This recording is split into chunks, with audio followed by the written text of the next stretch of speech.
still says you're offline. I just think if you just give it a few more minutes.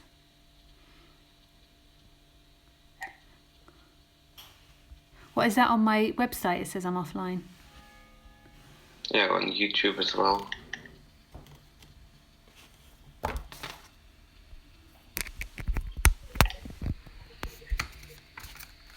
I think it will be on in a second.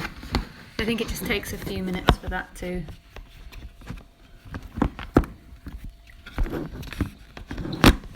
Yeah, you're now on. I'm now on? Cool. Yeah. Could you just send me the link again in Skype? Yeah. Thanks.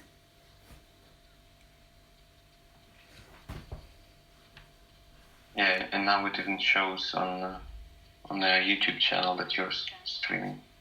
It's showing on the YouTube channel. Yeah. Here's the link. I think this is to do with the program. I don't think this is to do with us. Yeah, I think something is glitching. Yeah. I don't think it's to do with my equipment either. My channel. Okay, so there I am. 12 minutes ago. No, that's not right. Oh yeah, there it is. Thanks, Dee. It's showing on the YouTube.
Hey guys! Sorry about that. I don't think that was anything to do with me. I think that was to do with Wirecast, the company that I'm streaming through. I think they're having technical difficulties. Yeah, we just got caught in their glitch. But now I'm having to stream on my phone, which means I have to invent a whole new setup. If I sit at the table, this is what I look like. So I have to sit in the middle of the room. Hey! It doesn't look like you that I'm sitting in the middle of the room. It's funny, all this stuff. But I get my computer back tomorrow. It was so expensive to fix. But they reckon that it's in good health and it should last another couple of years, so... Fingers crossed. Just let me get my tea. And then we shall start.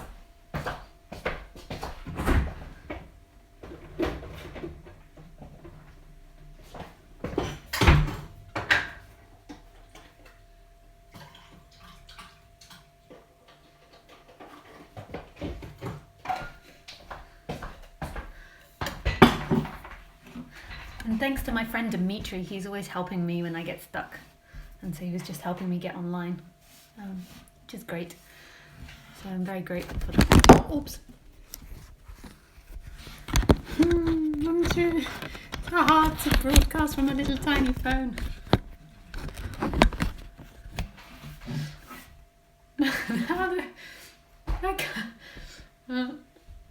Okay, come on, Lisa, be inventive. Put another box underneath the box. I kept in.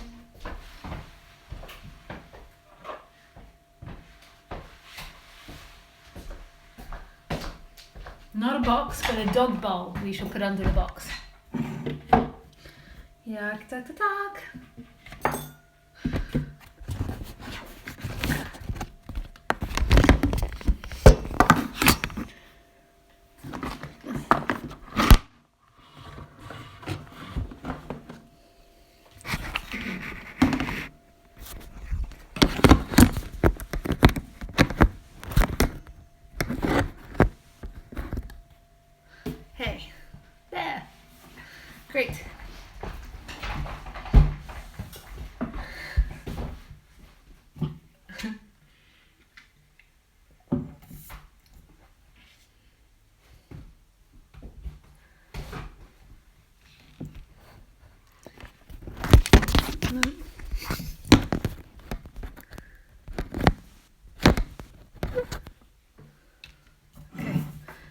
No moving, Lisa.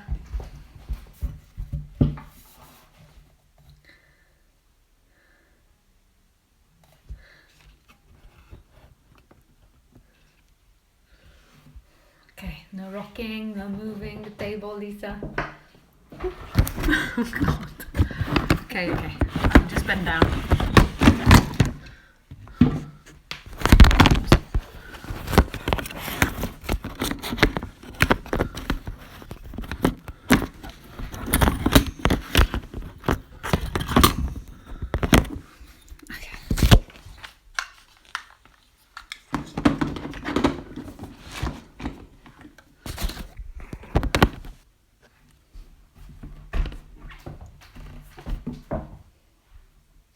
Dare I move it?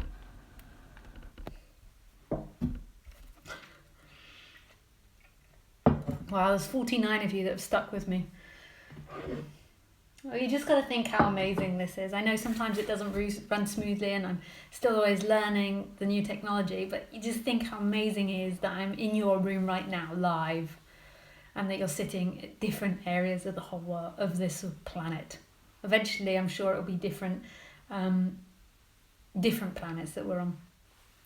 And I'll be streaming to Mars, to Pluto. So it's so amazing that we're actually doing this. Oh.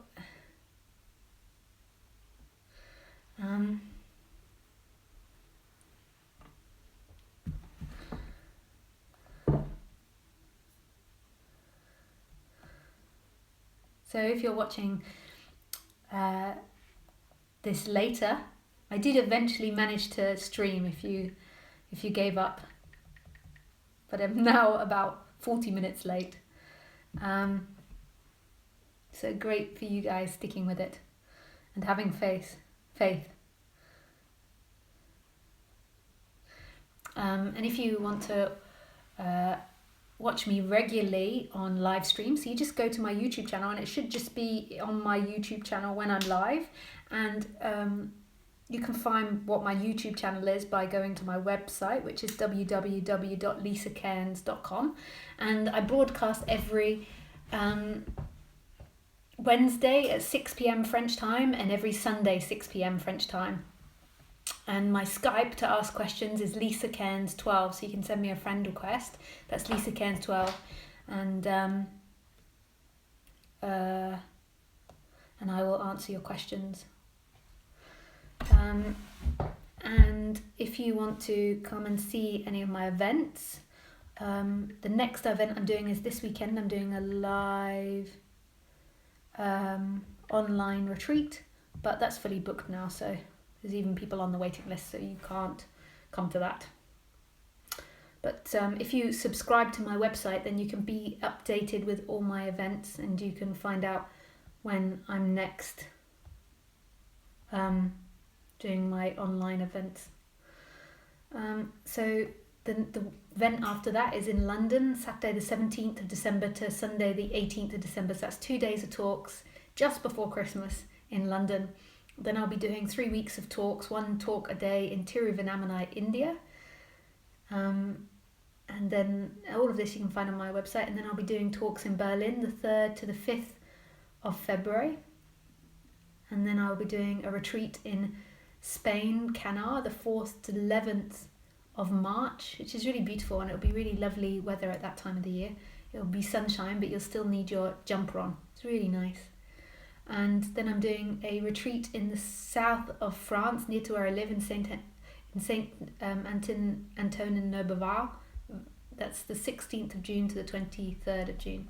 So all of those you can find on my website. And the best way to keep updated is to subscribe to my website and my mailing list, and also to like my Facebook page, and I post events on there. Got my jumper all in a mess. It was a bit of a sweat trying to get that work. But yeah, thanks to Dimitri, and he helps me with all technical stuff, and he's really amazing. You can find his info on the bottom of my website on the home page. He's really good at helping you if you're creating a website, or creating a website for you. But you can look on his website. And he is really good. I know I get the technical stuff wrong, but that's never him, that's me. And I think today, actually, it was Wirecast. I don't think it was me. I think they've got a glitch in their system, which I'm not sure what it is, but I can look it up after.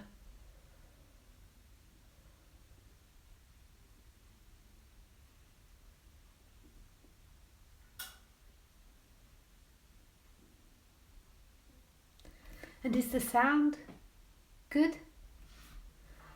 Let's have a look on my YouTube page. This is my new iPad. I love it. So YouTube.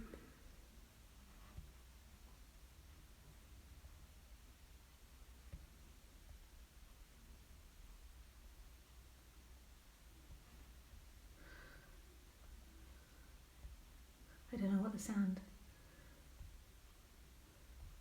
sounds like on my phone. YouTube page. Yeah, it's sounding really good. So great.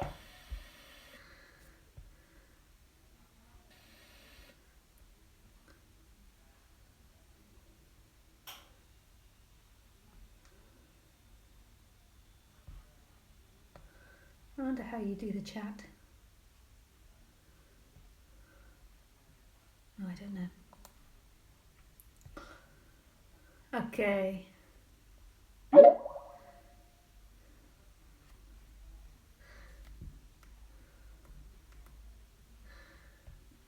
Say hey, Tanya.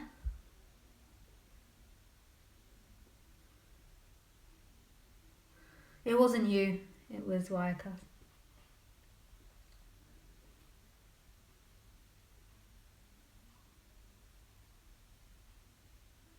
Hope you get it sorted calmly. Yeah, motherfucking cunt! Fucking computers, boom, boom! That'd be really funny. And then you realise you're streaming, you're like, oh, hello, and welcome to live stream. Are you streaming soon?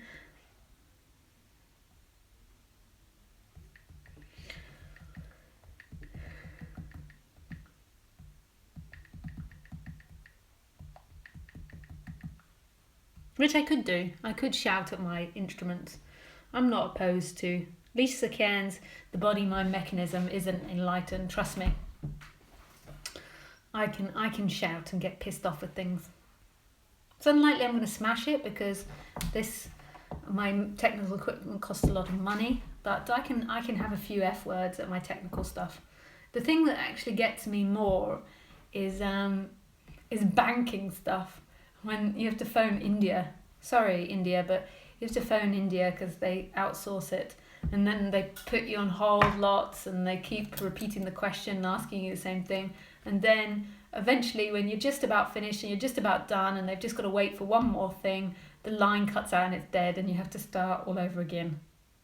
That's normally where I'm like, hello, Lisa Cairns here. Motherfucking cunt. I'm sorry for all you guys that are offended by the word cunt.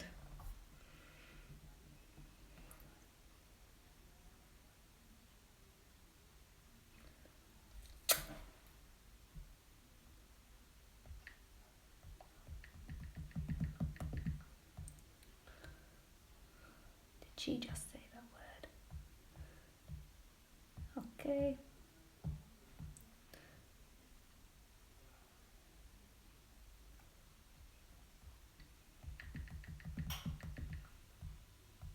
So if any of you have any questions, then you can ask through Skype.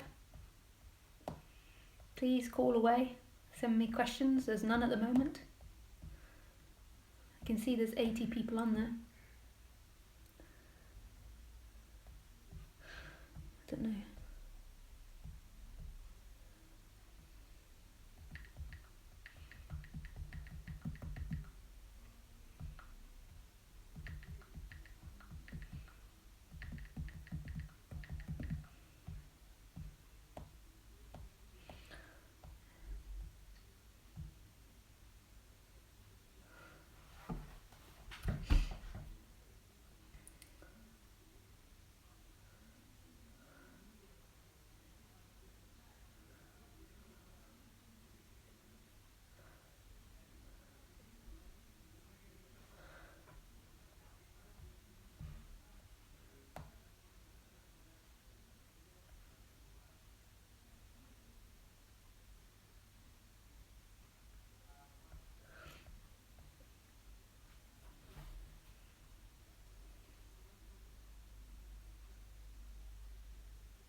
But in getting angry, it is nobody's fault, and that's the most important part of it. So it's not the Indian people's fault, it's not the bank's fault, it's ultimately nobody's fault. It's like blaming the rain or blaming the wind. It's something that's happening, and it's an endless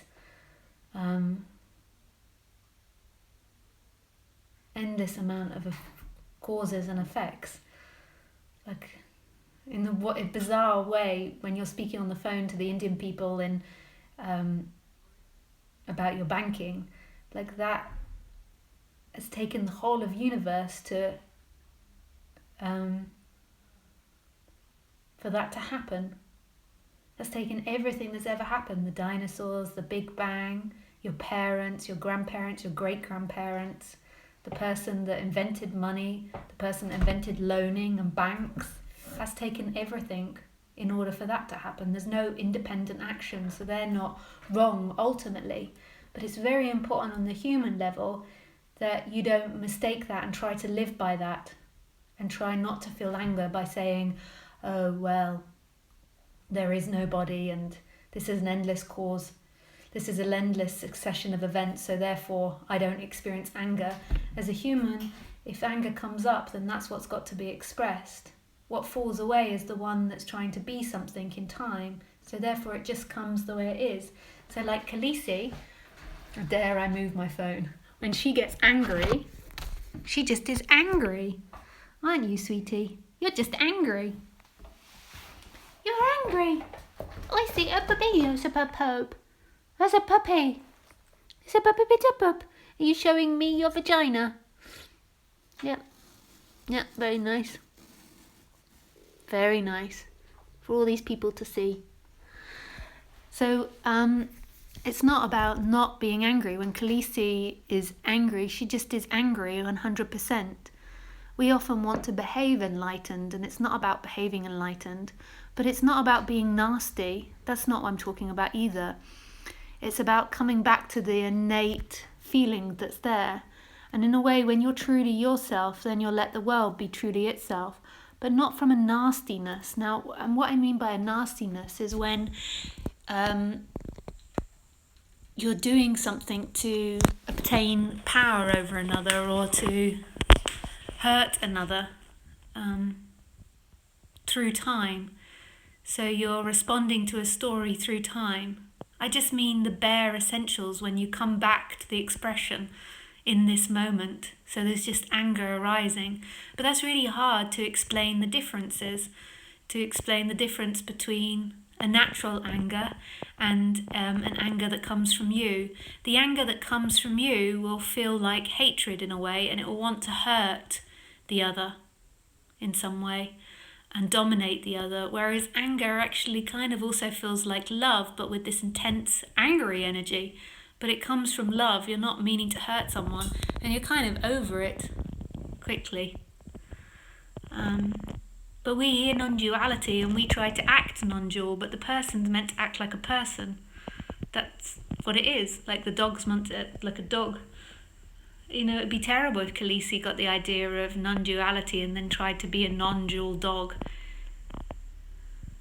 And the human is always going to be an animal that moves towards pleasure. It's never going to go beyond that. We hope that we'll go beyond that because we see that as evil, but we don't see the tree growing up towards the sunlight as evil, and that's the same as the human moving towards pleasure.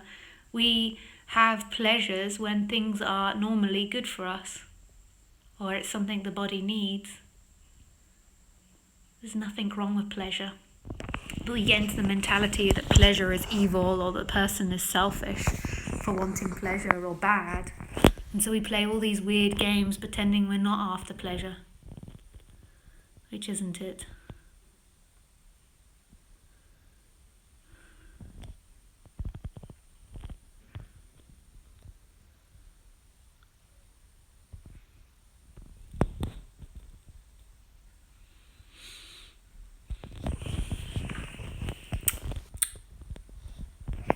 Why is a puppy bit of puppy tup? Yakiti kupu pata kupu tup. Why is a puppy bit of puppy tup? Oh, here comes the little vagina. Oh, there he is. Oh, yep. For everybody. Very nice. Very nice, Khaleesi. Oh, she's tired, girl. We went for a 2-hour bike ride this morning. Oh, she's getting old. You're getting old, sweetie.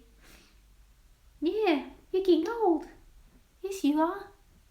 You're getting old. Yes, you are. We're gonna have to have some Khaleesi loving.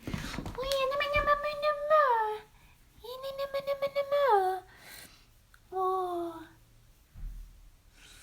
yeah. Yeah. You see, this is what it's about. It's about what's actually happening. So there, the touch of Khaleesi. Now,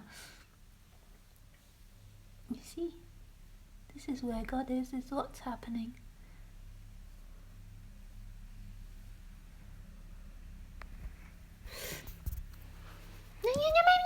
Me. Me. Little puppy.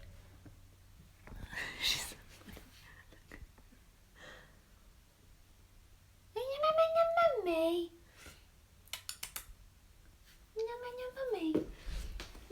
Mummy. Yeah. Oh.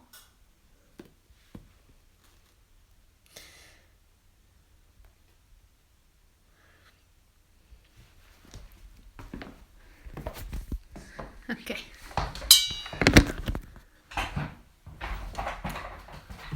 So this is really a celebration of being human, not a rejection of being human.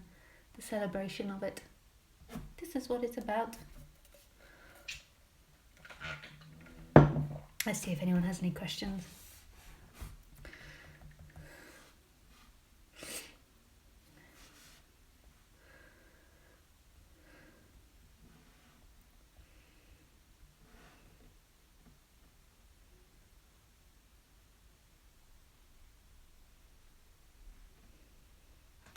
So, somebody asked, if we have no free will, why is our life only slavery? I don't know what you mean by that.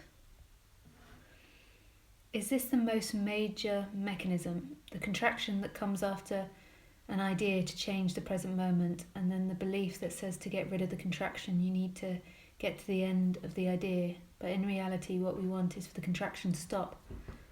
Yeah. And basically it's just coming back to the initial expression. So there is no right or wrong expression, but it's coming back to the initial one. So what's actually happening in this moment? And that initial expression arises from no place. It arises spontaneously from that mystery, from home, from God. So basically, it's not, you can't really say that it's being in the present moment, because who would be in the present moment? But it's coming back to what's actually happening, and then everything arising from that place, from that mystery. And then everything comes from this love, this innocence, even if it's anger that comes up. When it belongs to you, it goes through a filter where you're trying to maintain perpetual pleasure and avoid any pain. And you hate anything which takes away that pleasure from you. And you reject anything that takes that pleasure from you. So another way of saying it that's maybe less intellectual, but everything that you say is wrong, is that you've got to act from the heart, like it's coming back to the heart. But we think that that's us that acts from the heart, but it's actually coming back to what you truly are, which is this moment, which is this expression, and acting from that. But it's not, that's not somebody's job. That's the big confusion, because you and time go together. So in this moment, there is no you that can act from the heart. There just is heart acting. There just is love acting, or there just is no one and no place acting.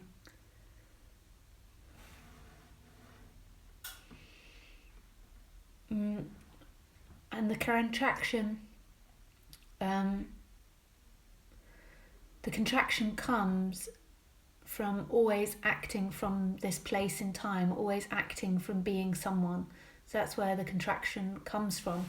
Because when you act in time, so when you're always trying to fulfill yourself by pleasure, it's like you feel like you are in the center of this body, like somebody's here, and there's a contraction here, like you're here, in relationship with the world, but actually there is only world happening. Where is this you that's sitting in the chair? There is physical sensations happening, but that doesn't imply a you. But your mind is always imagining a you there, so therefore it makes it feel like there's a you there. So therefore everything that's happening is happening to you, and this is where suffering starts.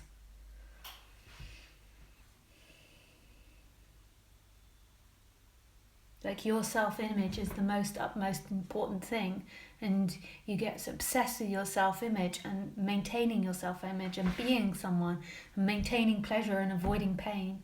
And this is why the mind then overthinks, and then there's this constant dialogue that's happening at the same time. Hi, Lisa Cairns. Hello, I cannot read your name. It is in Greek, I think. Hi, Lisa. Thought there wasn't going to be a stream today. Glad there is. Yes, me too at one point, I'm going to say. But me and Dimitri persevered. Dear Lisa, please guide me. How can I be more open, courageous, and express myself? I feel a bit of discomfort in the middle of my upper chest.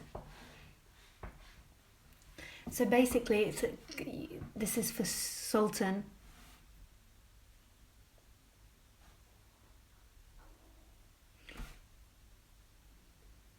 Sultan.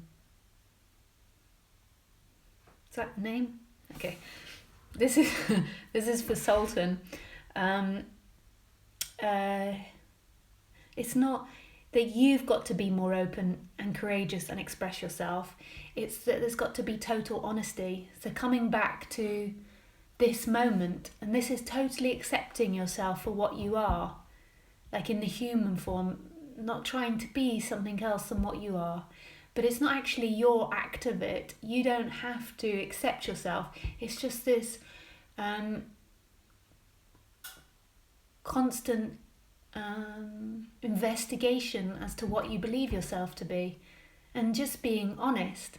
The reason that the separation and the illusion begun is because we don't want to admit what we are, which is on the human form an animal, which is self-interested, and it's trying to obtain pleasure and avoid pain. When the separation happens, then the achievement of pleasure becomes completion. You're looking for wholeness in that achievement of pleasure, and this is when the suffering begins. But even if you take away that suffering, we want to believe, because that's what's more pleasurable to us, that we're godlike creatures, that we're above evolution or survival of the fittest. We don't want to believe that we're an animal, because we don't want to believe that we're self-interested or that we want a bigger slice of cake than the neighbour. We want to believe other things about us, because that brings us more pleasure. And we don't want to feel any pain, so we don't want to admit our feelings and our sensations, so we're always in denial of it. And there's nothing wrong with being human. There's nothing wrong with the emotions, with the reactions, with the being self-interest. That's part of looking through these instruments, and all our Khaleesi is, the tree is, like everything is self-interested. The freedom comes when it sees that's not who you are, and that love that you seek for in human form, that perfection that you seek for in human form is your nature. And in a way you could say it's total forgiveness, like a total acceptance that this animal is not a godlike creature that you're hoping it is. And when I mean a godlike creature, I mean like you hope, and we've been taught that we've got to be these perfect, compassionate beings, and that we've got to never feel anger, and that we've got to shit rainbows, and never fart. We've got to be these perfect things, and this is impossible. These bodies are subject to growth, birth, growth and death, just like all others. And it's never going to be perfect, and it's always going to be self-interested. This, I think, is the most painful part of waking up, or one of the most painful parts, is realizing that there isn't that saviour in the human form. we believe it is with Christianity and Jesus and the Buddha and gurus, that the Saviour is in the human form and that we can find God in the human form. But actually, God is where everything comes from, and it's in this moment. It's like the hidden secret. It's so beautiful. But you've got to stop looking for it in things, particularly the human. And demonizing the human, like we feel so hurt and let down when we realise that our parents are self-interested, that our friends are self-interested. Like, but they should have been here for us. That should be complete unconditional love. The human can't unconditionally love. That's your nature. And the human will change when awakening happens. It won't be as self-centered, and it won't be so desperately looking for pleasures, because those pleasures no longer complete it. It's a functioning that happens. So basically, this is all about being honest. But not you being honest. What seems to happen in the you is a constant investigation into the dynamics.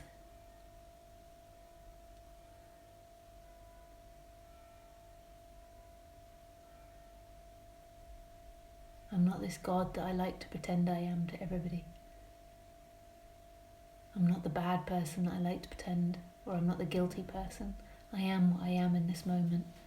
I am that I am, which is spontaneously appearing from such beauty, from infinity.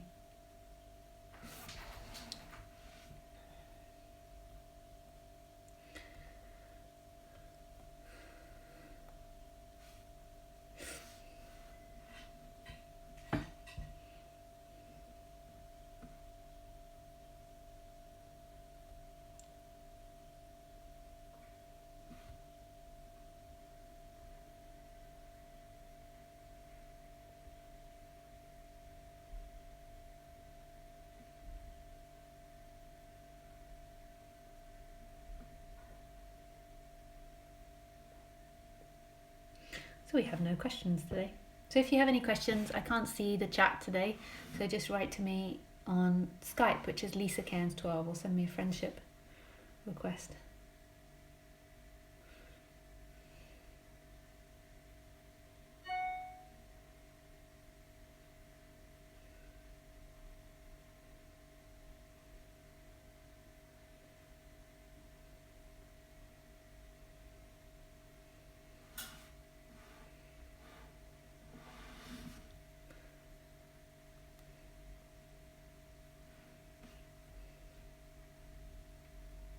Wow, I stunned you guys into silence. Nice.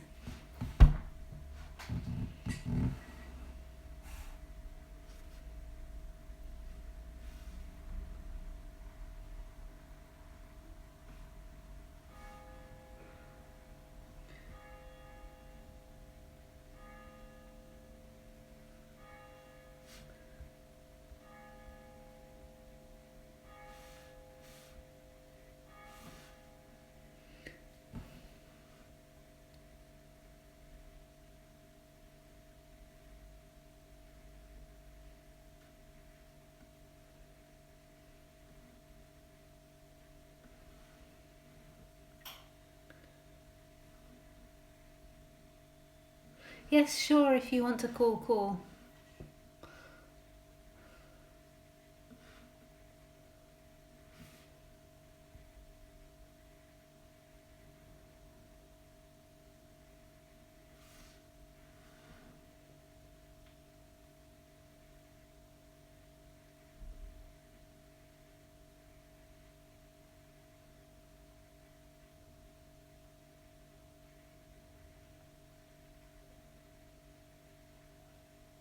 Well, so this is a nice comment by Nick, and I totally agree, Nick. Lisa, just listening to you while I wash up, I would not tell people to stop looking for it in things, people, etc. I would encourage people to do that, because that, in my opinion, of course, is the best way for people to realise that it isn't ever going to be found in the other, etc.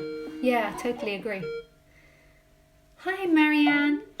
Hi. Can I just finish answering somebody else, and can you just wait for me on Skype for 2 seconds? Yeah.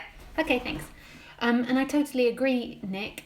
I think that's really beautiful, and I think that people should look for it in things until they realize that it's not in the things.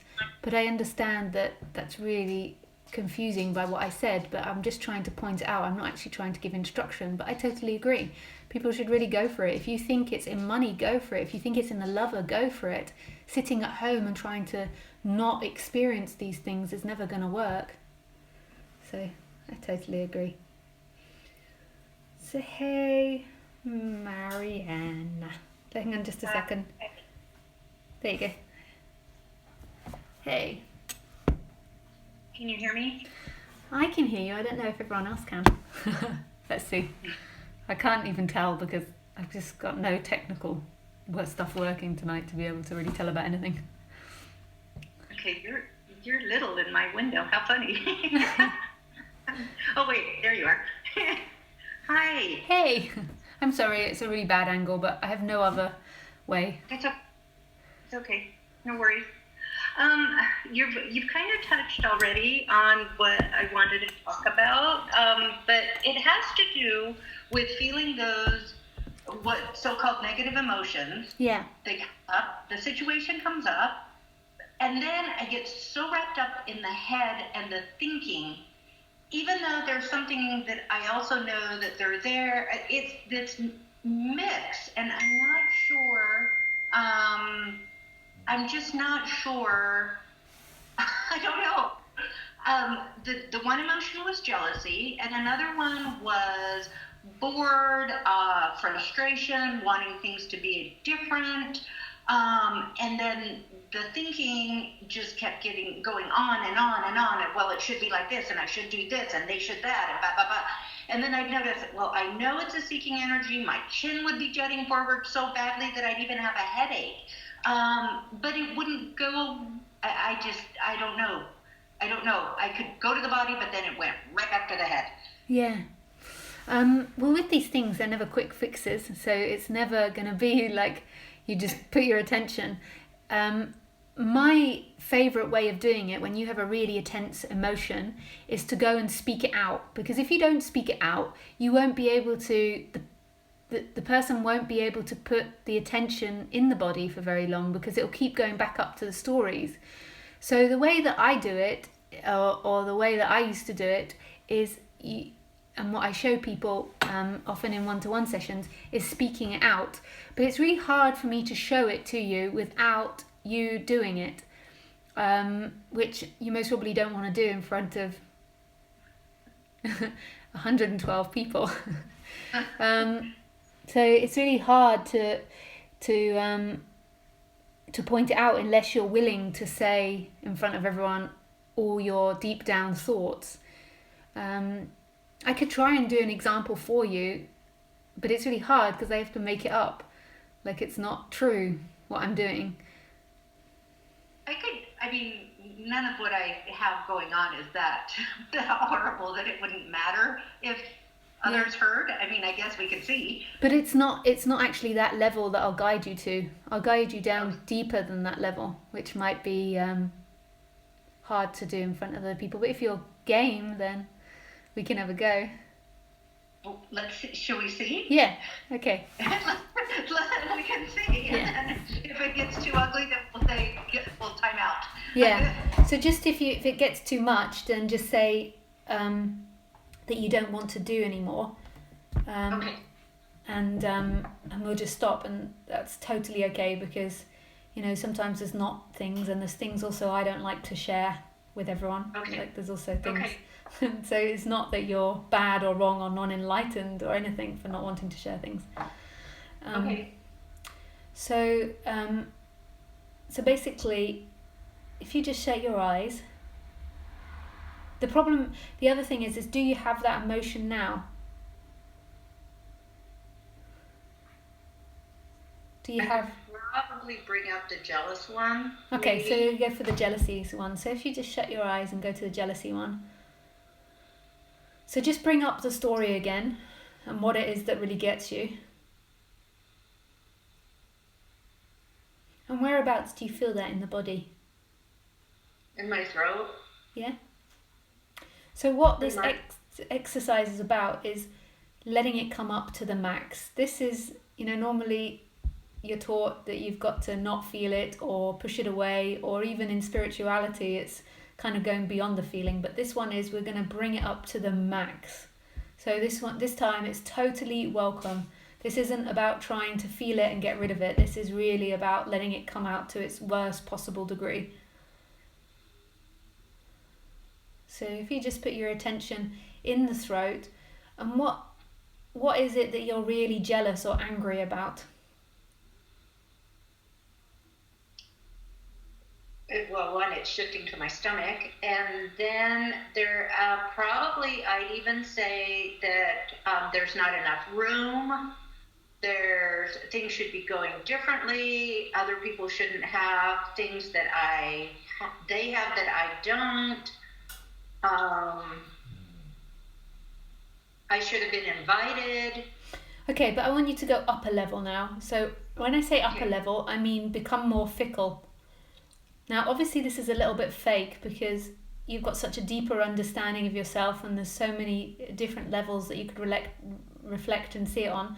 But just do the fake, like the more higher level. So if you can imagine the person that you're particularly angry with, and just tell them how angry you are, and don't try and be spiritual or nice about it.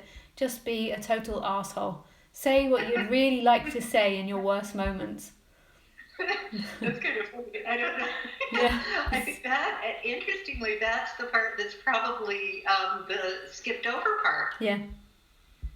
I'm more willing to go to the deeper level than to actually say it out loud. Yeah.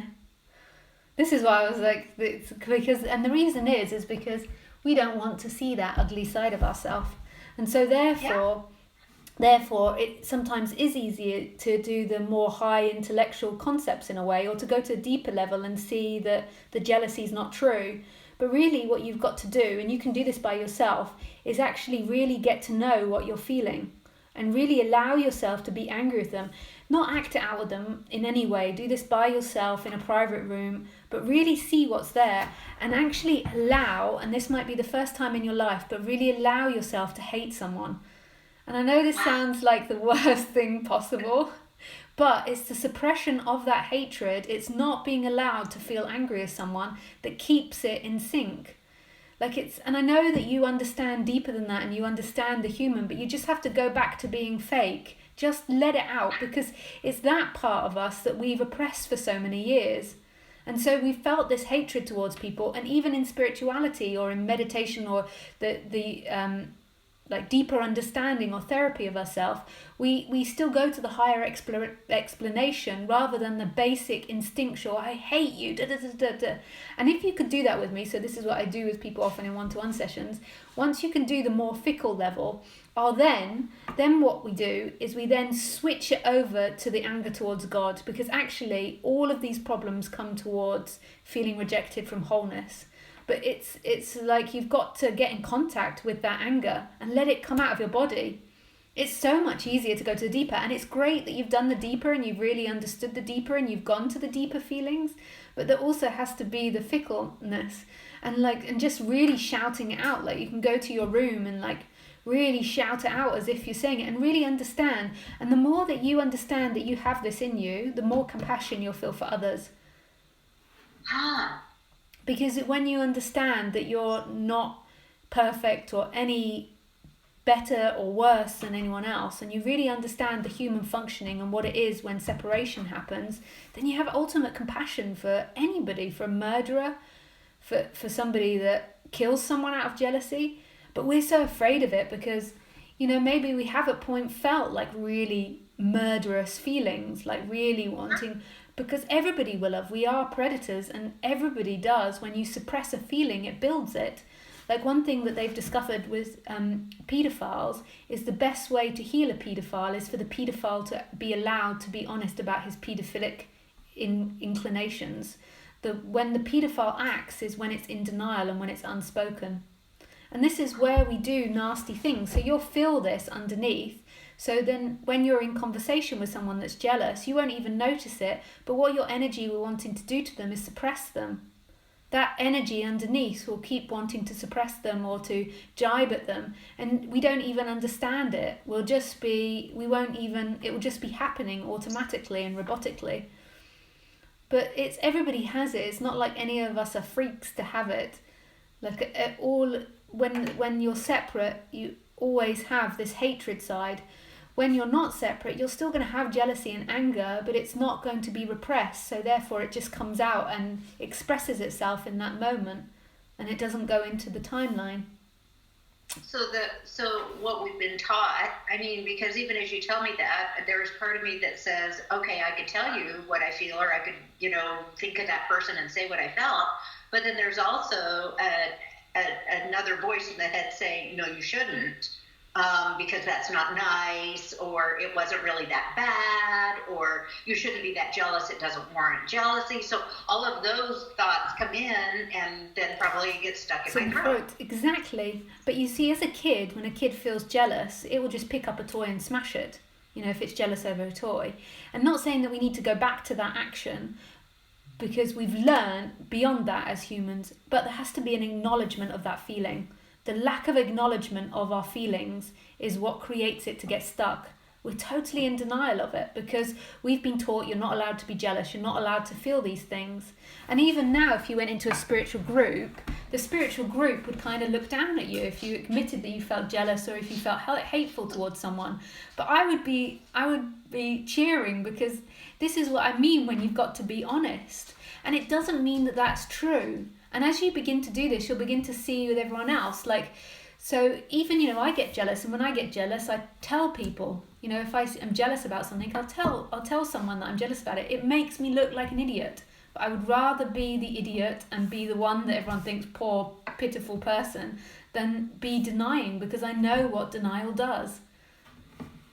But a lot of people can't handle it, and, that's just the way it is. You just have to take their wrath if they can't handle it, because just to suddenly be like, oh, I'm jealous of your beautiful house, people are like, what an evil person. Even though we do think that. Yeah. Even though that's there. Yeah. Right? But we don't even actually acknowledge it. We go in someone's beautiful house and we feel uncomfortable. And the reason we actually feel uncomfortable is because we're not even acknowledging what our heart is saying. Actually, when you acknowledge the jealous feelings and there's no longer repression of them, it all kind of feels like love. But this is what I mean, where you've got to be honest as to what this instrument is. Humans are animals that move towards pleasure and avoid pain. And there's nothing wrong with the spectrum of feelings. When we become out of balance is when we deny our spectrum of feelings and when we deny other people's spectrum of feelings. This is when the separation, and then we try to live in this fake world of being someone that we're not. But this takes such courage to step out of it, because everybody else is pretending they're nice. Nobody's nice or nobody's evil. What actually I would define as evil, although ultimately I don't think anything is evil, but the nastiness comes when we're in denial. Because if you walk in someone's house and you feel jealous and you don't acknowledge it in yourself, you'll put them down passively, aggressively, without even a consciousness of it. You'll keep jibing and jabbing at them. You won't even know it. But if you just acknowledge, oh, I feel jealous now, then that action won't happen. And if you've experienced that too, right? Because I felt someone do that to me. So it's the same kind of thing. It's the same thing. But no, what happens when you're a separate person is you'll judge them as bad and you'll be in complete denial that you do it. Sometimes you'll be able to open up to it. Sorry? And then you get angry for doing that too, because somewhere along the line you acknowledge it, but then you're mad at them. Yeah. Like I'll get pissed at myself for getting pissed. Yeah. And basically what this is just going back to whatever you are in the moment, and then all these passive aggressive games really begin to stop. You just are what you are in the moment, which is a human with all its frailties and all its beauties and all its divine, and we're constantly changing and not trying to be perfect. We're all trying to present a perfect person to each other, and we're not. None of us are. I get angry, I get jealous, I get greedy, all of the things that everybody else gets. but there's an absolute honesty with it in every moment that arises. So I'm not deluding myself by a story of who I am in time. It's our story, and that story becomes an energetic contraction, which then makes it feel like somebody's having an experience in here, and that somebody's looking through these eyes where there is nobody. And when it's seen that you are that love which is beyond the person, you're not actually the person, then you could say in a way it's total forgiveness of that person. You see, all things that are alive, in our way of saying it, on this planet, all of them are trying to grow. And so therefore there's going to be competition, and there's going to be not nice things and what we define as nice things. The tree's going to take the water from the soil and try to not let the other trees take it. That's what we are. But actually what happens, the more you're honest with yourself, the more compassionate you become, because you really understand what it is to be these instruments. So the instrument becomes naturally more compassionate. It can really understand when somebody has a tantrum. It's like, yeah, that's annoying, rather than how dare they, who do they think they are, or afraid of them. They're like, it doesn't mean that you you become really passive yourself. You are your instrument, which has reactions normally similar to your parents. Like, it will have reaction towards things. So the fact that I didn't let it out, the fact that I was denying it, the fact that that's why I got stuck in my head. Yeah, that's the energy, and that's why you can't keep the attention in the feeling, because you keep trying to justify it to make those feelings okay for you. So your sense of self wants those feelings and what happened to fit in with who it thinks it is. Which is nice. Yeah, whichever identity it is that you... Which is nice. And yeah. So then to feel like, jealousy can come with some bizarre images. You want to I want to hit their place or destroy their toy like a kid, and there's nothing wrong. Khaleesi is exactly the same. When you look at animals, Khaleesi will very quickly steal or take another dog's toy if she can. She just does the same. And I've noticed that if another dog comes into the apartment, or even sometimes a human, I see she runs around and picks up all her food or her toys or anything that she's got, and I can see her trying to swallow them really quickly. She doesn't have to share. Yeah. And we come from the same DNA pool as a dog. We're a mammal as well. We are set up to move towards pleasure and avoid pain, but we're like, no, we must be this godly like creature. But this really is what's been talked about here. This really is an act of courage to do this, because everybody else is going to be pretending they're nice. So So you've got to admit that you're not nice to people that are in the dream that they're nice. Yeah. Because if the reason that's happened in the fake sense of self, because being the nice one is the most powerful. If you're nice, then no one can be mean to you. Everyone has to give to you. You win if you're nice. Accepting that you're not nice and admitting your imperfections is a huge thing. But it's so beautiful and it's so worth it, because each time you do it, you become more and more closer to the source.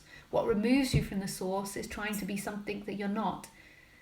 It's like God set up the most tricky game. It's like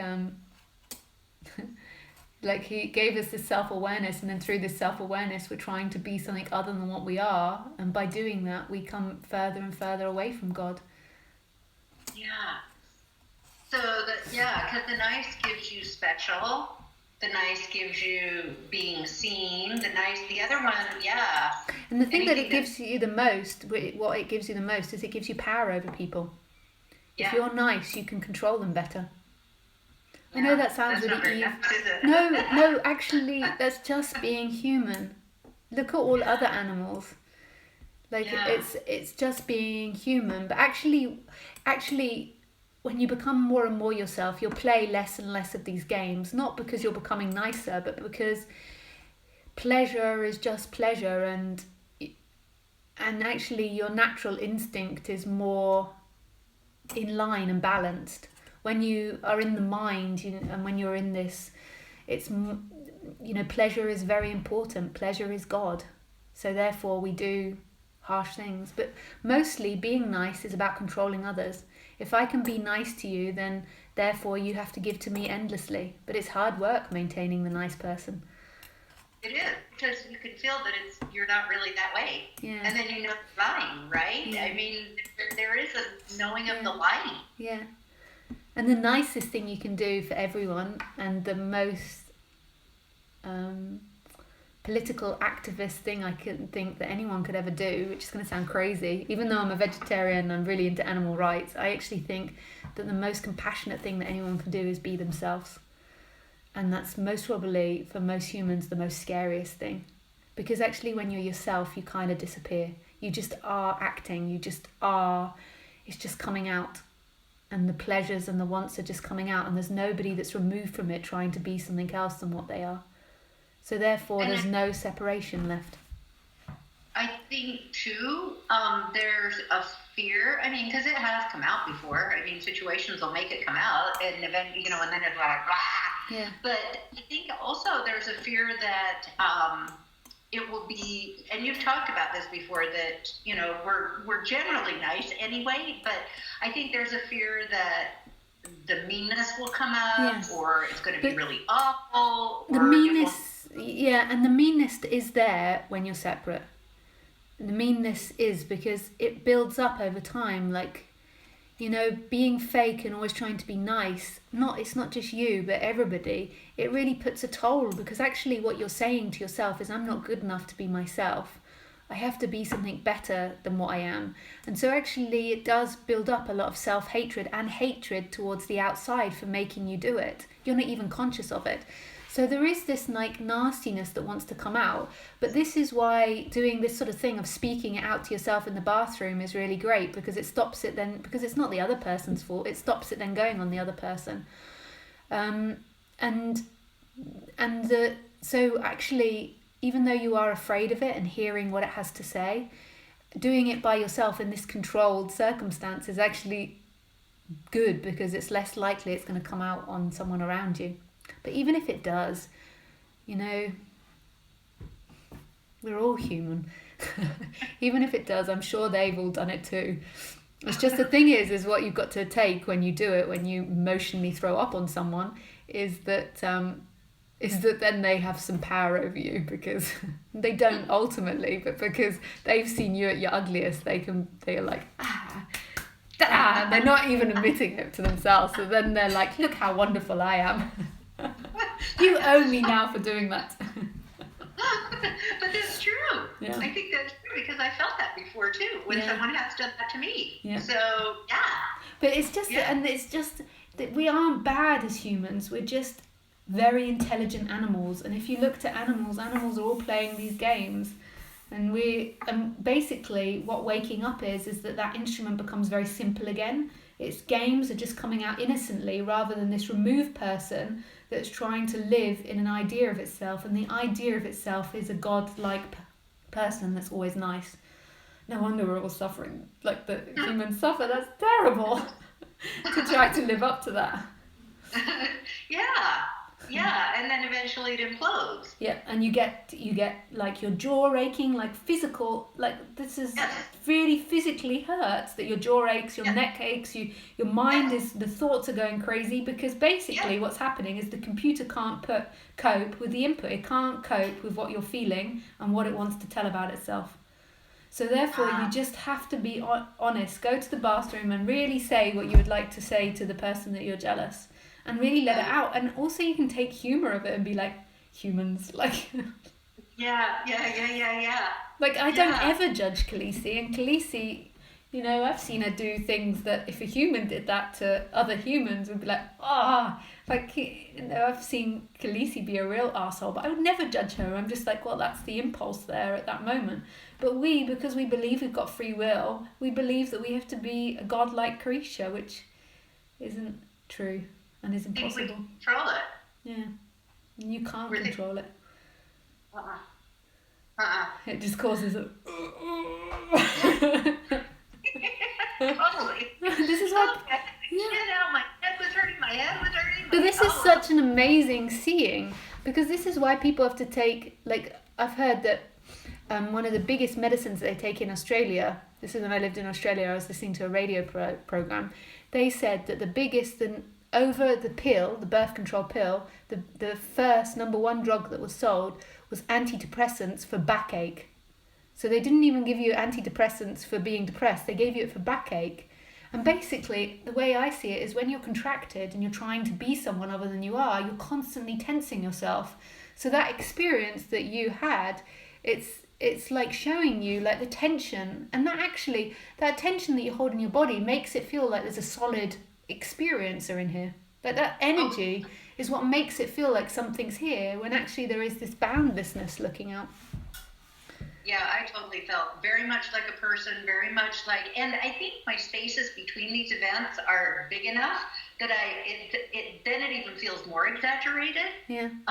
But yeah, it felt absolutely horrible. Yeah. I mean, yeah, so I totally get that. Yeah. But, and also when you change your circumstances and when you change your life, these things will come up more because our patterns are to avoid these things. So when we change what we're doing or the way we're living, then they tend to come up more because we've not got our security net of moving on. So we'll develop things. So say a typical one is when we come out of a relationship, like a romantic relationship, often people go very quickly into another one, and that helps us actually get over the other one. And that one that you had helped us get over the other, and it goes all the way back to the mum and dad and to the blame on the mum and dad for taking away wholeness, because you blame your parents in some bizarre way for...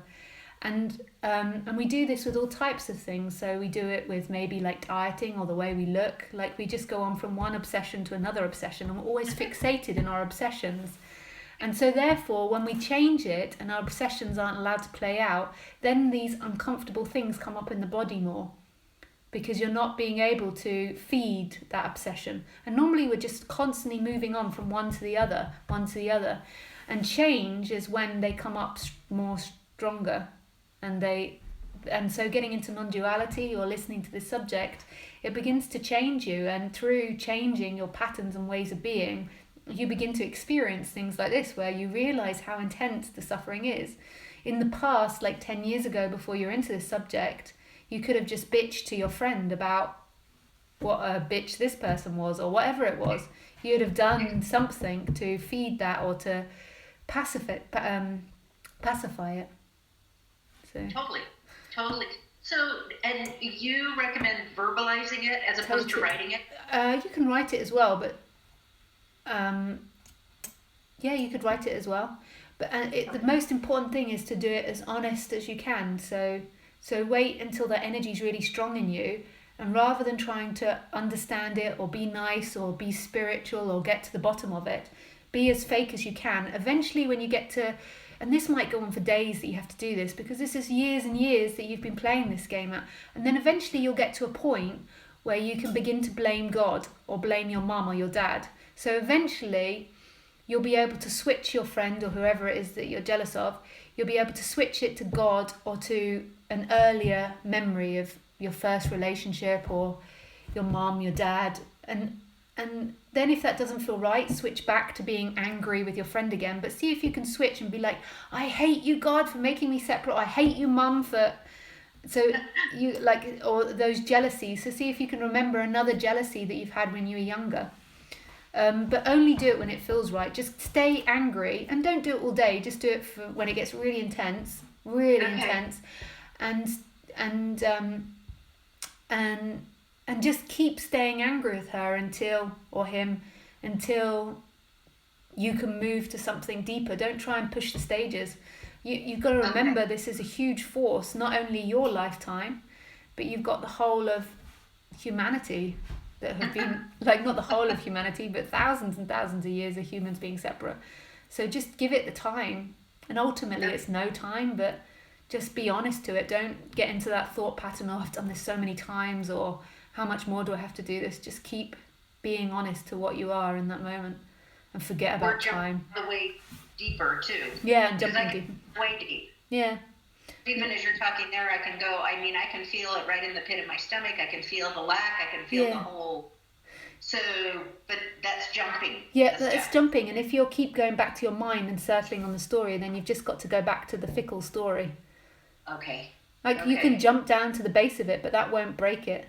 You just have to go back to the fickle. If you keep going back to the story, it's because there's still interest in that story. Okay.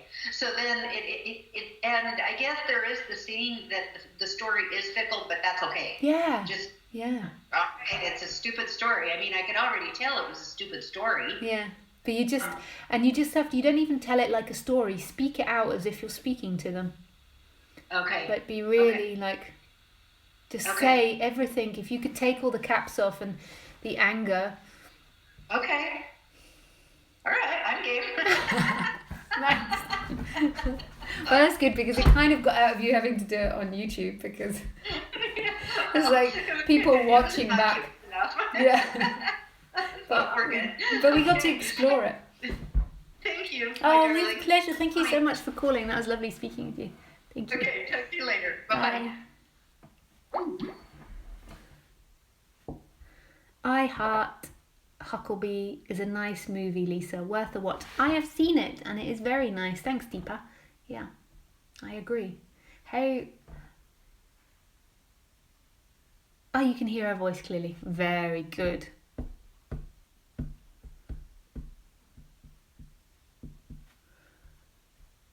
Yeah, go for it. Yay. I think that's Nick when I was saying, go for the pleasures. And you do. I'm not saying in any way repress your pleasures. If you want to have 100 lovers and you restrict yourself from doing it, you're always going to believe secretly that it's in the 100 lovers. I mean, maybe you get over it, but more than likely you'll always believe it. Great talk with Caller. I think it would be really helpful for some of us if you recorded a video on working at going through the layers of the feelings. Just saying. Yes, thanks, Tanya. I do it in the 1-to-1 sessions with people, but sometimes with the 1-to-1 sessions with people, it's you have to have the emotion there when you're doing the session, be able to do it. Sometimes people don't. But where you had the iPad before in front was a better sound for the audience. iPad on the side, there is an echo. Okay, for the next one. I think. Yeah. Lisa beloved. Hey Isabelli. Hey Isabelli.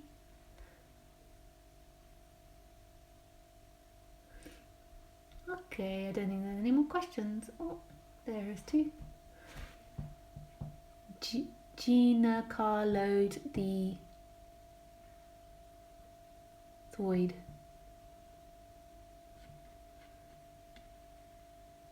Hey Lisa, thought there wasn't gonna be a stream today. Glad there is. Hey, can you call me as well? Yes, I can. But somebody's just asked me how do you get 100 lovers? Well, at one time? Or are you asking like one after the other? If you want them at one time, in Holland they have lots of swingers clubs and things that you can go to and everyone has sex together. I think we most probably have them in England as well, but in Holland it's more open like that. So you go to the club and I think you have to go with a partner. So you go with your partner and then there's free sex everywhere. And I think the most attractive thing if you are looking for partners is to be yourself. That's the most attractive thing. The question relates to feeling reality of I am. Oh, who was the person that said to call? Okay. So we have to hold the iPad this side. Oh,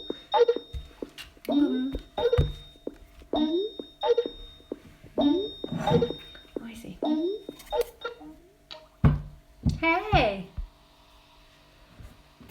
Hey. Hey! I'm still 10 seconds back or something on your stream, so you're still talking, I'm listening to you, and then you'll, hey! Yeah, that's always confusing. Hey! I'm sorry. Hang on, just let me see if I can. There. Do you need me to put my headphones into the computer, or?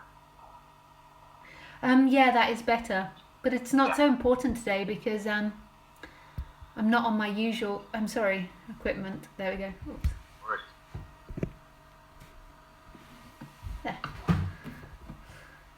so I'll try it and see if it's better. Is it still good? It doesn't make any difference, so you don't have to put them in. Oh, okay. It's quite good anyway. But when you do it on, when I do it on my computer on my other setup, you have to wear them because otherwise it echoes between us, and you get like a feedback. But now it doesn't matter on this, I don't think. Yeah, it's taken a few weeks to get it. Now it's pretty smooth. There's not a lot of problems. So. Okay. Sorry, I'm just trying to make sure the sound is coming out. It's funny. Do you want me to talk or so you know? Yeah, if you could just talk. Okay. Yeah, he seems to be coming out well. Oh, so nice to see you again. Yeah, you too. Yeah, by the way, if it helps at all, it's just like, you could just say John Carlo, like just the common name John, if that helps. What do I normally call you? Gina Carlo. Because it's happened my whole life, because my name is so weird that like every time I was like in school for the first day, it'd be like Alexandra, Nicholas, and it'd be a pause. I'd be like, oh great. Like Gina Carlo, or some people say Gian Carlo. And how is it actually said? Carlo. I think you're really not sure how to say it, so I just. Yeah. And how do you say your name? Giancarlo. Oh, that's John Carlo in Spanish. With the G though, so not like I think Juan Carlo is Spanish, right? Yeah. Huh. Sounds are such funny things. Writing and sounds, like writing and reading them. I know it's. Yeah.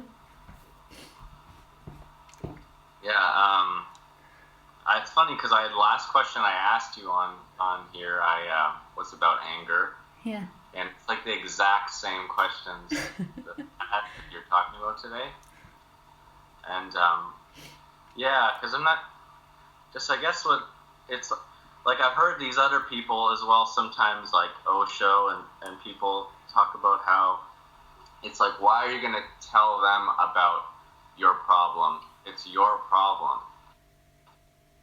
And like, it's so hard for me to figure out where the line is between you being in a way responsible for your emotions, because in some way it's like what you're feeling when you blame other people, you're like projecting, you can project onto them. Yeah.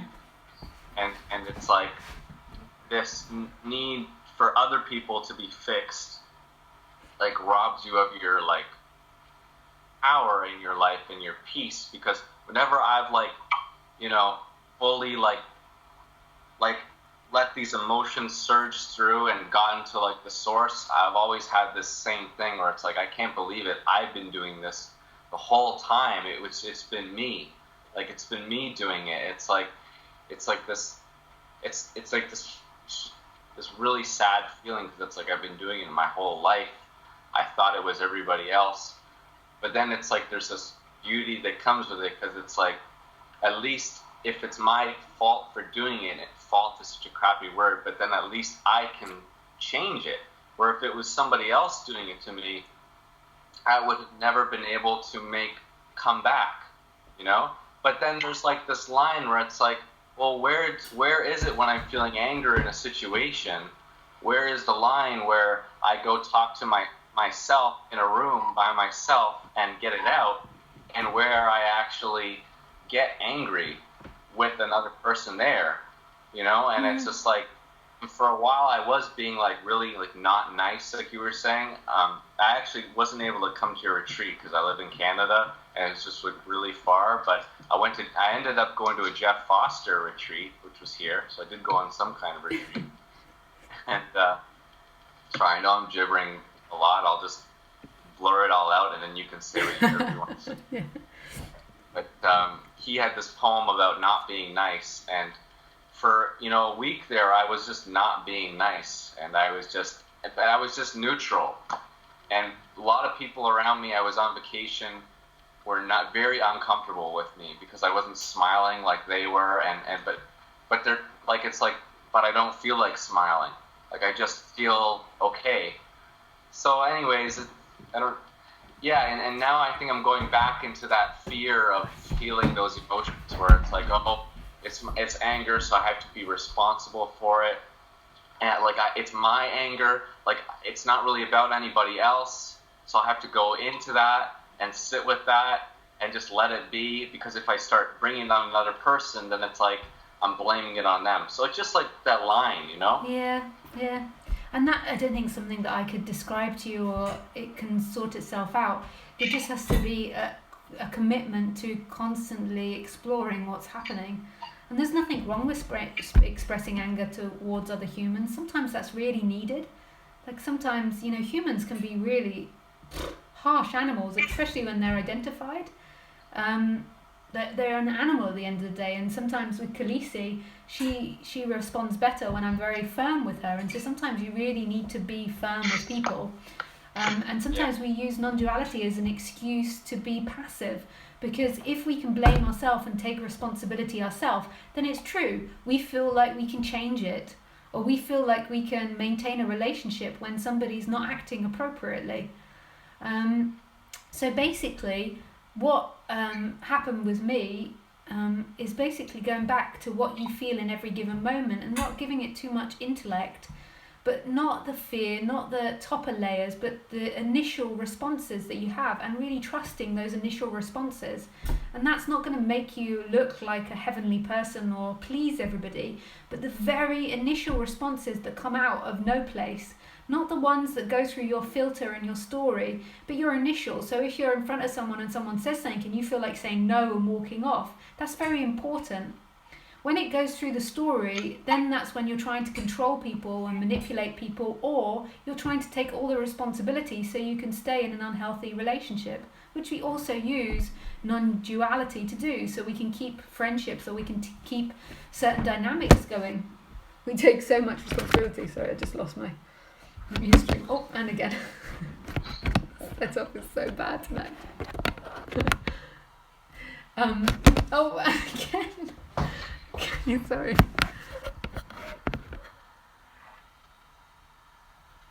Okay. No moving, Lisa. I'm such a fidget.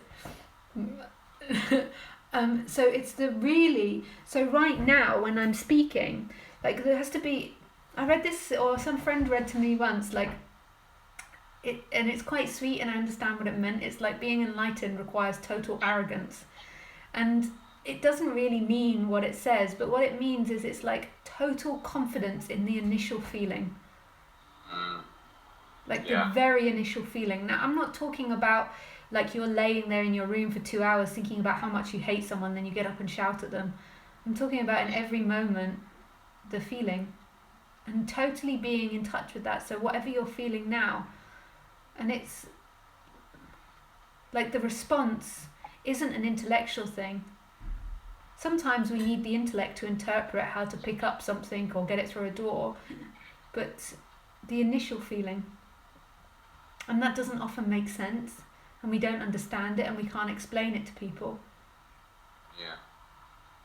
And a commitment to always being honest, and honest means going back to the source of the feelings, not excusing someone else's behaviour or seeing their behaviour as you, even though that's important.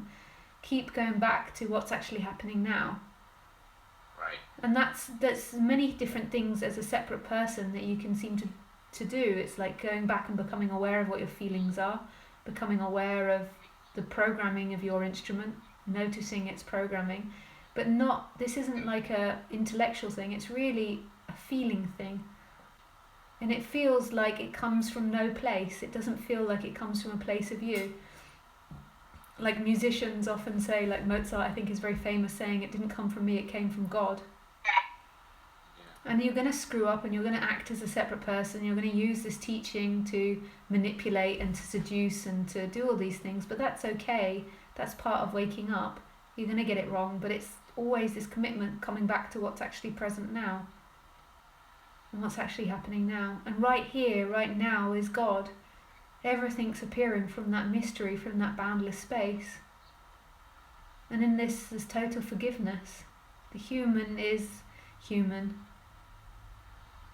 And I know that doesn't give you a very strong answer, but it's kind of saying just keep exploring. Yeah. And sometimes I think a lot of this over preparation is just because I have such strong shame that comes up that I never want to be the wrong person. Yeah. Like I want to I don't want to be the evil one or the wrong one or it was all my fault. Like it was my fault all along. Like this dread. Now I have to apologize But that's not true. It's never all your fault, because you are a creation of the wholeness and you're an effect of everything that's ever happened. But also what we spend a lot of our time when we have a strong sense of shame underneath is we're spending a lot of our time telling ourselves that we're good and that it's other people's fault or that it's not us. And it's not like that. You're guilty and not guilty. And there's nothing wrong with either. It's like, in order for that body to survive, you have to eat other instruments, like whether it be an animal, whether it be vegetables or whatever it be. It's like this really is total forgiveness and seeing the human for what it is, which is an animal that's moving towards pleasure and avoiding pain. When you're identified, then you're trying to be God all the time. You're trying to be nice all the time. And it's just this constant acceptance of what's coming. Okay, today this is what I am. Not keep trying to put it into timelines and making up a timeline of yourself, just what you are in this moment. And not expecting to not have arguments with humans. There's going to be arguments with humans and they're going to have a different version to you always. And more often than not, they're going to see themselves as innocent. Because ultimately everyone is innocent, but nobody wants to admit to themselves that they've done something wrong, because that feels really uncomfortable. But really, nobody's done anything wrong. But sometimes people do shitty things to each other out of separation. And actually acknowledging that shitty behaviour is a really beautiful thing. And somebody can acknowledge it. Most of the time they'll go the whole life without acknowledging it ever.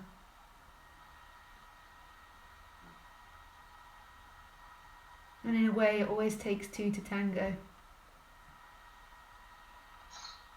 Yeah. It's funny. Something I've said many times in my life. In arguments, yeah. And everyone's always, no, it wasn't me, no, it wasn't me.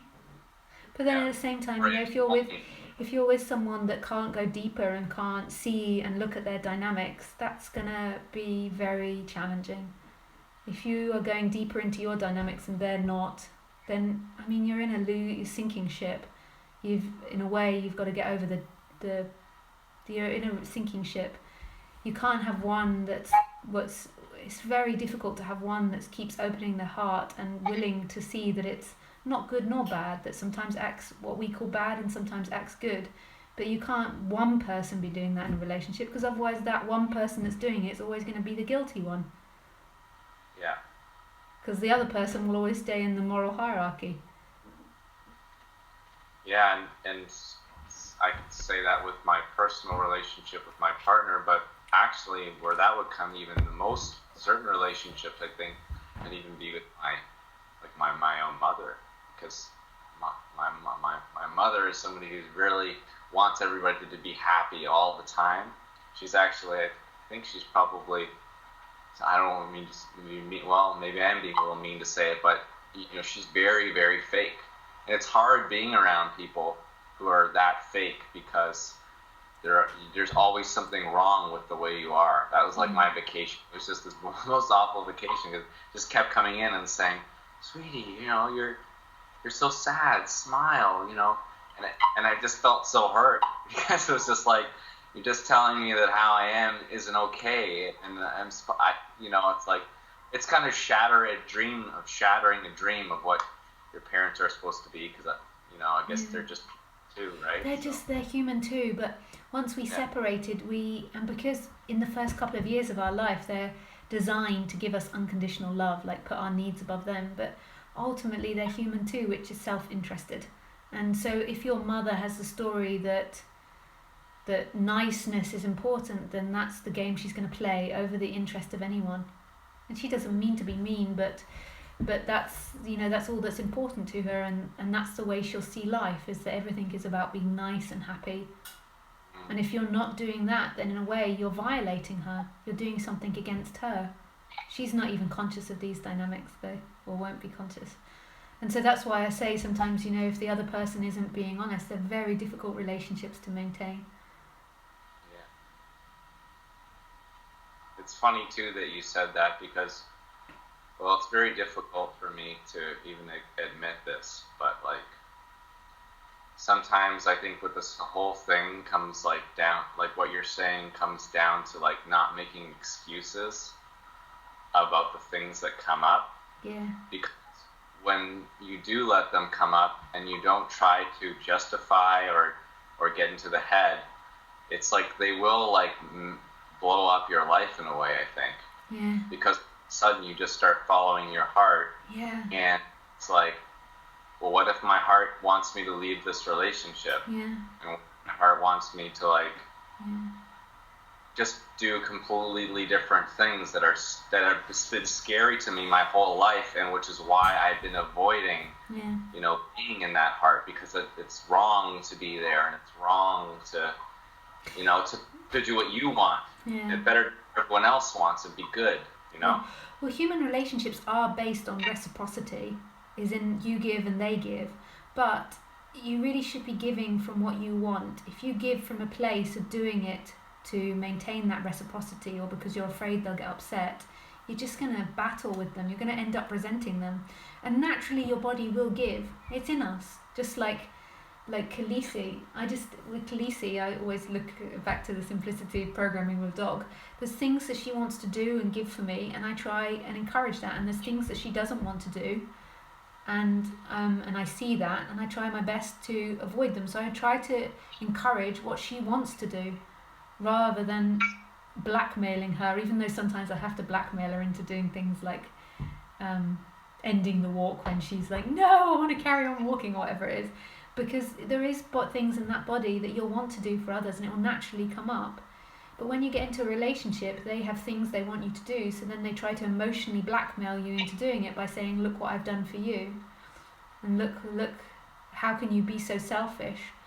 And also notice in them the things they naturally want to do, and encourage that rather than encouraging what you blackmailed them into doing. Because there's things that you enjoy doing. I've learnt over the last 6 months that I quite enjoy putting up IKEA furniture. And this They're is like something almost big for adults. It's really fun. I was like, at first, when I started buying new furniture, because I moved into a new place, I was like, how am I going to do this? And I paid a friend to put one up. And then the friend wasn't here, or they couldn't do it, so I had to do it. And I was like, this is great. You line everything up. So this is like, there's natural things that, but then when it comes to being reliable, in the sense of always being on time, or always doing things when people say, now, wash up now, then more than likely I won't do that. But there's other things in which this body is good at doing. But what we're always looking for is, we see pleasure as our happiness. So if the person washes up now, then I'll feel complete. If they don't, then they're the demon. And we dislike them for that. And we think of all the things I've done for you. And this is where we get it all confused. This is where relationships really begin to break down. But it's very difficult. If the other person isn't playing that, then they're going to be in this game of, I'm better, I'm good, I've done this for you, or you're whatever. Yeah. But it's beautiful, just even the discussion of it, and the talking and the listening to these talks is going to be changing the way these instruments work and function, and undoing all those old ideas. Yeah. Yeah, it's almost like, it just almost feels like there's this small child inside who's always felt that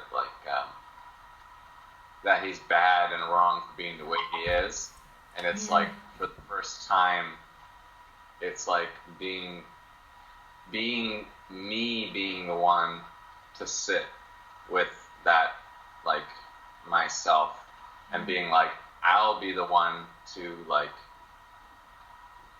to make you at home, to tell you you are okay as you are. Yeah. It's like it just hasn't been able to be anyone else. And like the dream is that, you know, like my parents were gonna do that for me, or my partners or society was gonna do it for me, and it's like I have to. It has to be me. Like, yeah. you know.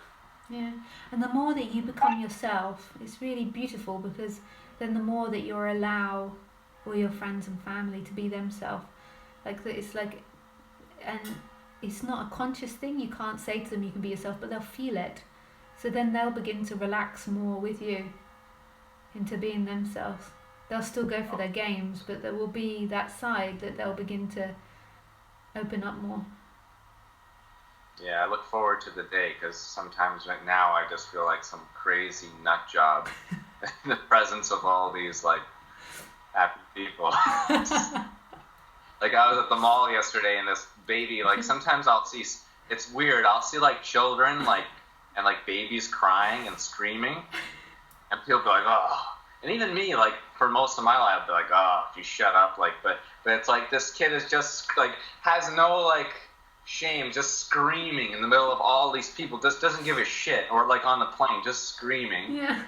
And it's like, if I were to do that, I would be fucking committed into a mental hospital because I'm an adult. Meanwhile, I feel probably just the same shit that like the kid is feeling.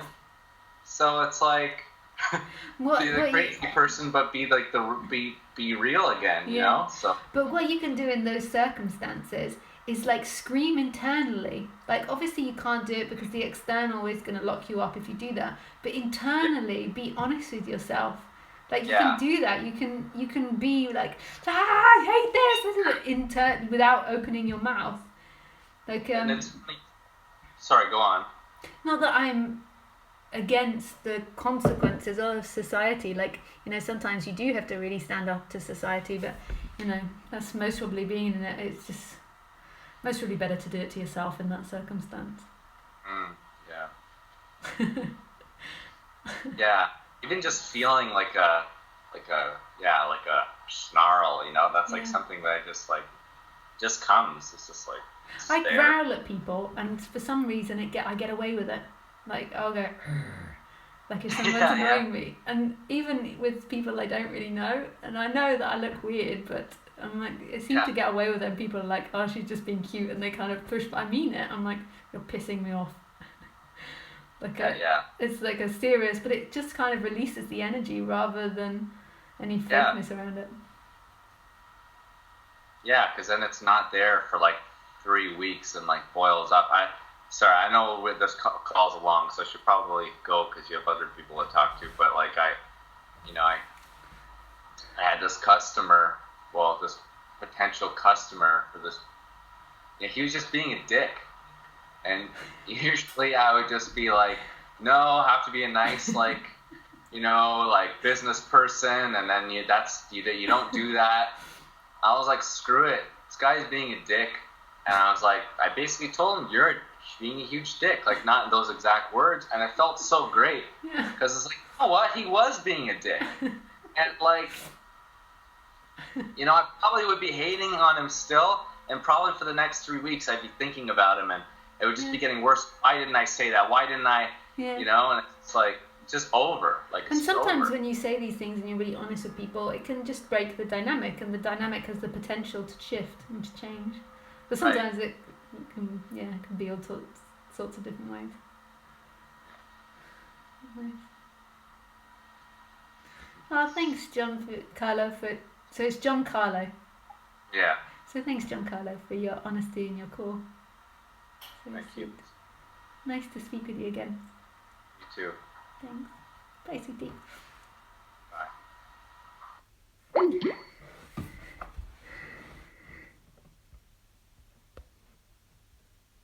Thank you so much for that talk, Paula. It was so helpful for me.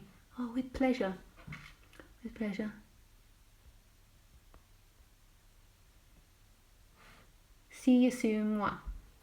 See ya, Julia. Nice to see you.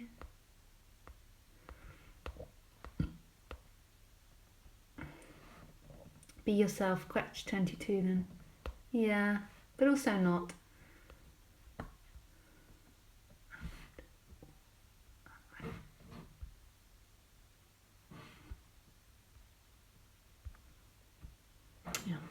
don't know how that works. So I don't think there's anyone else with questions that I can see. Just send it again if you've got a question.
I wonder how you see the comments.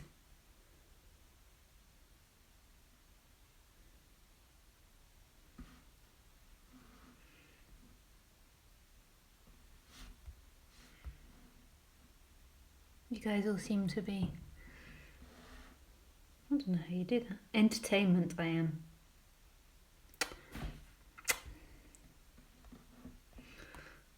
Yep.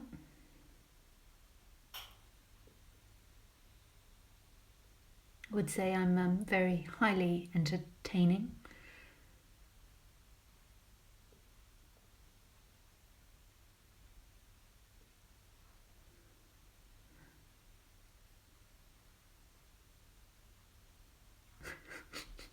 I'm watching myself on the iPad.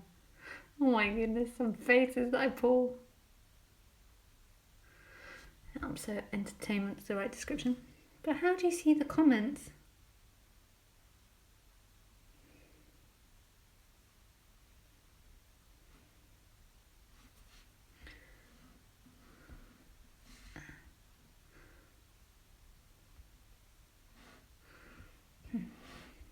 Je ne sais pas. How is my French? Je ne sais pas.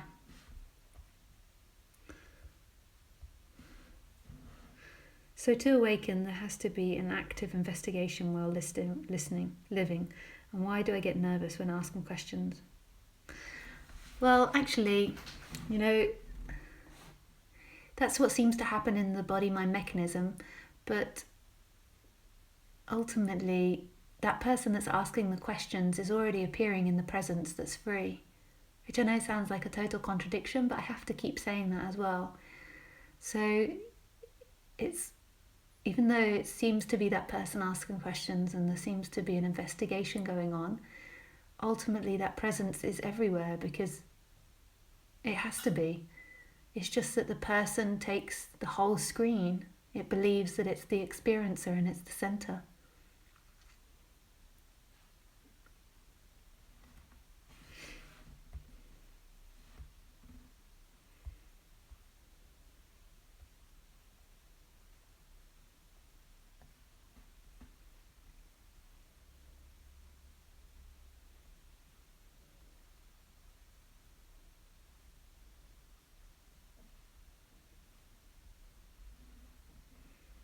And you get nervous when you ask a question because you want me to see you in a particular way or you want to be seen in a particular way and you're nervous about it.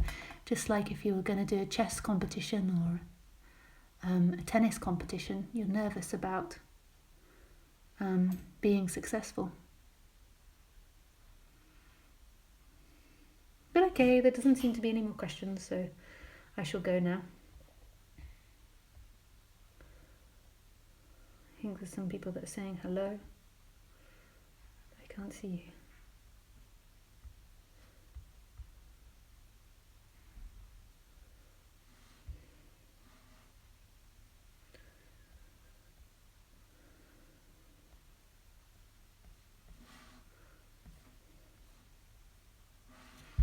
Okay, so thanks guys. I shall see you on Sunday.